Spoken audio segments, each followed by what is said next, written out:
नमस्कार, मैं दीक्षा जयपुरिया और आप देख रहे हैं आवाज डेली हर्षित टीवी। जिसने पढ़ाई कर नौकरियों में जाने का ऊंचा ख्वाब देख रखा था, जिसके परिजन छोटे से शहर में रहते हुए अपने बेटे के उज्जवल भविष्य का सपना संजो रखा था, हजारीबाग का यह युवक छोटे शहर से बड़े सपने लेकर यूपी के अलीगढ़ विश्वविद्यालय पहुंचा। लेकिन यहाँ वह भटक गया। पढ़ाई के दौरान विश्वविद्यालय में सीएए के आंदोलन ने उसे छात्र से नेता बना दिया और वह आंदोलन का हिस्सा बनकर आरोपी बन गया। आंदोलन को भड़काने और हिंसा को लेकर उस पर भी मुकदमा दर्ज हुआ और वह पिछले 1 साल से सलाखों के पीछे है। वह छात्र हजारीबाग के नूरा मोहल्ला निवासी आसिफ इकबाल है। आइए देखते हैं हमारे संवाददाता गुलाम अहमद रजा की यह रिपोर्ट। हजारीबाग शहर के नूरा मोहल्ला निवासी आसिफ इकबाल पिछले 1 साल से तिहाड़ जेल के बैरक नंबर 4 के सलाखों के पीछे है। वह तो ऊंचे ख्वाब लेकर स्नातक की डिग्री पढ़ाई करने जामिया मिलिया इस्लामिया गया था, लेकिन यह पढ़ाई के दौरान स्टूडेंट इस्लामिया ऑर्गेनाइजेशन से जुड़कर एंटी सीएए और सिटीजन अमेंडमेंट बिल के खिलाफ आंदोलन का अगुआ छात्र नेता बन बैठा। आंदोलनकारी छात्र नेता के रूप में पहचान बनी। इसी बीच आंदोलन हिंसक हुआ तो वह दिल्ली पुलिस की रडार पर आ गया। 16 मई 2020 को जामिया हिंसा के आरोप में उसे गिरफ्तार कर लिया गया। यूं तो गिरफ्तारी के ठीक 5 दिन बाद दिल्ली हाई कोर्ट ने उसे बेल भी दे दिया, लेकिन इसी बीच दिल्ली पुलिस की स्पेशल सेल ने उस पर वीएपीए कठोर कानून के तहत दोबारा से गिरफ्तार कर लिया। उस पर आरोप है कि आंदोलन को भड़काने के लिए केरल के अलग अलग स्थानों पर सभाएं की। इस बाबत आसिफ का कबूलनामा भी सामने आया है, जिसे परिजनों ने फर्जी करार दे दिया। उसकी छवि खराब करने का भी आरोप लगाया गया, जिस पर दिल्ली हाई कोर्ट ने भी संज्ञान तब लिया जब परिजनों की ओर से अधिवक्ता ने अदालत से यह दरख्वास्त की। इस पर दिल्ली पुलिस को जांच रिपोर्ट सौंपने को कहा गया। जांच रिपोर्ट आई भी, पर उसमें एक परिवार का पक्ष कहीं नहीं था। आरोपी के अधिवक्ता भी यही कह रहे हैं। इधर परिजनों को इंसाफ का इंतजार है। मैं अभी मौजूद हूँ आसिफ इकबाल तन्हा के घर में। आसिफ इकबाल तन्हा का नाम शायद आप जानते भी होंगे, शायद आप नहीं भी जानते होंगे। आसिफ इकबाल तन्हा यह नाम उस वक्त बहुत ज़्यादा चला जिस वक्त जामिया मिलिया इस्लामिया और दिल्ली में दंगे हुए थे। आसिफ इकबाल तन्हा वो नाम है जिसे मीडिया हर तरह से सामने उभार कर लाई है। बहुत सारे प्रोटेस्टर्सों ने वहाँ पे हिस्सा लिया था, मगर जो नाम सामने निकल कर आए थे, जो छात्र नेताओं के नाम थे, उनमें सिर्फ 5-6 ही नाम सामने आए थे, जिसमें आसिफ इकबाल तन्हा का नाम ऊपर सबसे ज़्यादा ऊपर आ रहा था। आसिफ इकबाल तन्हा हजारीबाग का रहने वाला है, हजारीबाग के नूरा का रहने वाला है और जामिया मिलिया इस्लामिया में जो एंटी सीएए प्रोटेस्ट चल रहा था उसे वो लीड कर रहा था। एंटी सीएए प्रोटेस्ट में वह उसे मान लीजिए एक तरह से उसे लीड कर रहा था। आसिफ इकबाल तन्हा पिछले 1 सालों से जेल में बंद है दिल्ली दंगों के मामले में। आसिफ इकबाल तन्हा पर 2 केस चले थे, एक जामिया दंगे पर और दूसरा दिल्ली दंगों पर। दोनों केस में एक केस में उसे ज़मानत दे दी गई थी दिल्ली हाई कोर्ट के द्वारा, और दिल्ली दंगे में जो उस पर कार्रवाई हुई यूएपीए लगा दिया गया। यूएपीए कानून कठोर कानून लगने के बाद वो 1 सालों से जेल में बंद है। आज मैं उनके घर पे मौजूद हूँ। उनके फादर से, उनके मदर से बात करके देखता हूँ आखिर वो इस पर अपनी क्या राय देते हैं, अपनी क्या प्रतिक्रिया देते हैं।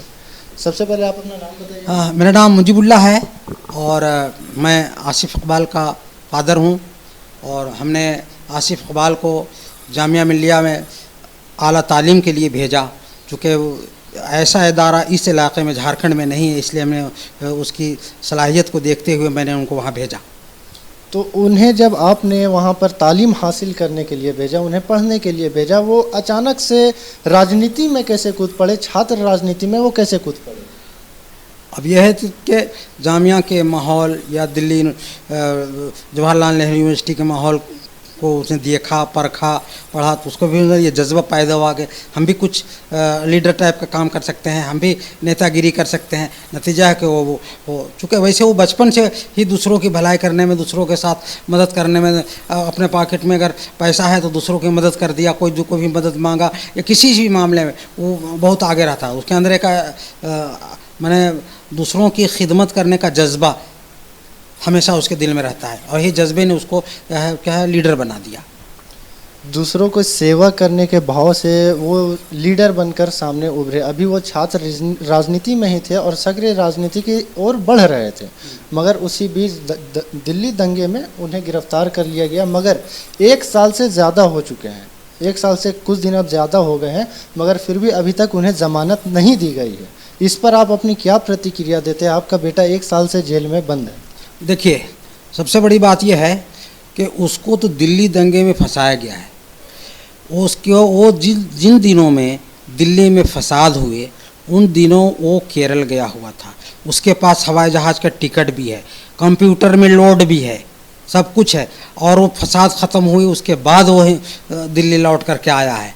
बने फसाद ख़त्म होने के 4-5 के दिन फिर वो कैसे दिल्ली दंगों में शामिल था, एक बात। दूसरी बात जो अहम है, वो जामिया मिल्लिया का स्टूडेंट है, जामिया कैंपस के करीबी में रहता है, अबुल फजल इनकलो में वो रहता था। वो कहाँ जमुना की इस पार और कहाँ जाफराबाद जमुना के उस पार, उस इलाके में वो यहाँ से वहाँ दंगा करने गया था। सोचने की बात है। हर क्या नाम है, हर पढ़ा लिखा हज एजुकेटेड आदमी दिल पे हाथ रख करके सोचे ऐसा हो सकता है क्या? जमुना के इस पार का रहने वाला लड़का वहाँ गया था, और न जबकि वो केरल में था, सब लोग जान रहे हैं, उसके पास सबूत है, उसके बावजूद भी बाकायदा फंसाया गया है। वो दिल्ली दंगों से कितने दिन पहले केरल गए थे? दिल्ली दंगों से 4 दिन पहले वो केरल गया था। दिल्ली दंगों से मतलब 4 दिन पहले केरल गए थे, और दिल्ली दंगों के 4 दिन के बाद वो दिल्ली वापस आए। हाँ। मतलब उनका कहीं से किसी भी तरह से कोई इन्वॉल्वमेंट नहीं? कोई इन्वॉल्वमेंट नहीं, बिल्कुल कोई नहीं। वो साफ शफाफ है इस मामले में। तो इस पर आप अपनी क्या प्रतिक्रिया देते हैं? सरकार से आप क्या कहते हैं? क्योंकि ये सरकार के तरफ से एक तरह से मुकदमा किया गया है, आप इस पर क्या कहेंगे? UAPA कानून जो कि आतंकवादियों पर लगाया जाने वाला कानून है, उस पर लगा दिया गया, एक छात्र पर लगाया गया जो सिर्फ और सिर्फ एक anti-CAA प्रोटेस्ट को लीड कर रहा था। इस पर आप क्या कहेंगे? ये तो सरासर इल्ज़ाम है और उसको फंसाया गया है। अगर UAPA केस कानून जो है सिर्फ उस पर लगाया गया था, और हिंदुस्तान के बाकी लोगों के, दूसरे मज़ाहिब के लोग हैं, उन पर क्यों नहीं लगाया जाता है? मिसाल के तौर पर 26 जनवरी के मौके पे जिसने लाल किले में जाकर के झंडा, इंडिया के झंडा को उतार दिया और अपना झंडा लगा दिया, उस पर क्यों नहीं UAPA लगा? और उसके बाद फिर कपिल मिश्रा पे UAPA क्यों नहीं लगा? और लोगों पे UAPA क्यों नहीं लगा? ये एक मामले से मुस्लिम लड़का है, इस वजह से उसका UAPA लगा दिया गया। तो इनका एक तरह से मानना है कि दिल्ली दंगों में आसिफ इकबाल तन्हा को सिर्फ और सिर्फ प्रोटेस्ट को ख़त्म करवाने के लिए UAPA कानून लगवाया गया, जबकि दिल्ली दंगों से आसिफ इकबाल का दूर दूर तक कोई लेना देना नहीं था। अब इन्होंने एक सवाल और खड़ा किया है, UAPA कानून सिर्फ और सिर्फ आसिफ इकबाल तन्हा पे और सिर्फ CA/NRC राइट्स को लेकर के जो छात्र गिरफ्तार हुए सिर्फ उन पर ही क्यों लगा है? क्यों नहीं कपिल मिश्रा पर लगा? क्यों नहीं जो सिंह साहब का झंडा लगाए थे लाल किले में, उस पर क्यों नहीं लगा? बहुत सारे ऐसे सवाल तो उन्होंने किए हैं। आइए अब हम उनकी माँ से पूछते हैं उनका क्या।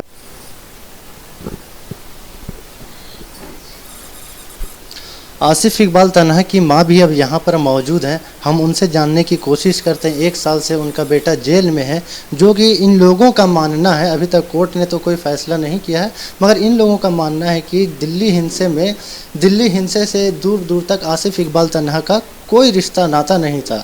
उनकी माँ से हम जानते हैं वो इन सारी बातों पर वो क्या कहना चाहती हैं। जी, सबसे पहले आप अपना नाम बताइए। मेरा नाम जहांआरा है। और आपका बेटा पिछले 1 सालों से जेल में है, इस पर आप क्या कहती हैं? आप उनके वालिद ने कहा है कि दिल्ली हिंसे से उनका दूर दूर तक कोई नाता नहीं था, वो 4 दिन पहले से केरल में था और 4 दिन के बाद भी दिल्ली दंगों के 4 दिन के बाद केरल से लौटा था। इस पर भी दिल्ली दंगों के में उस पर UAPA कानून लगाया गया। इन सारी बातों पर आप क्या कहते हैं? ये सब सारी बातों पर तो सच है कि वो दंगों से बहुत दूर था, और जब ये दिल्ली में दंगा हुआ तो केरल में था एकदम। मगर पुलिस और मीडिया वाले झूठ का उसको फंसा दिए। मीडिया वाले किस मीडिया वालों ने क्या दिखाया, क्या चलाया, जरा कुछ आप अपनी जो खुद से देखी हैं वो बताएं। मीडिया वाले लोग ने यही चलाया कि ये दंगा किया है, ये आतंकवादी है, तो बहुत उसके पर इल्ज़ाम लगाया है मीडिया वाले लोग ने, मगर ये सब झूठ है। वो कुछ नहीं कि वो है ही नहीं था तो ये सब करता कहाँ से। बस जलाने का हुआ, वो सब कर ही नहीं सकता, वो तो बाहर में था तो यहाँ कैसे करेगा दंगा में। तो जब आपने उसे वहाँ पढ़ाई करने को भेजा था, वो अचानक से राजनीति में कैसे पहुँच?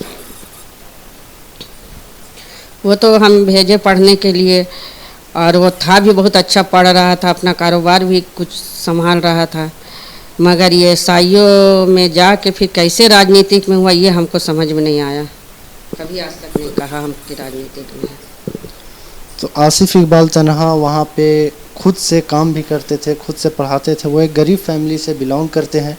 वो खुद से अपनी कमाई का ज़रिया बनाए हुए थे। वो एक होटल में काम करते थे और होटल में काम करते हुए वो पढ़ाई को पूरी कर रहे थे। तो हज़ारीबाग के नूरा से मेरी ये गुलाम अहमद रज़ा की रिपोर्ट। आवाज़ लाइव, हर्षित टीवी, हज़ारीबाग।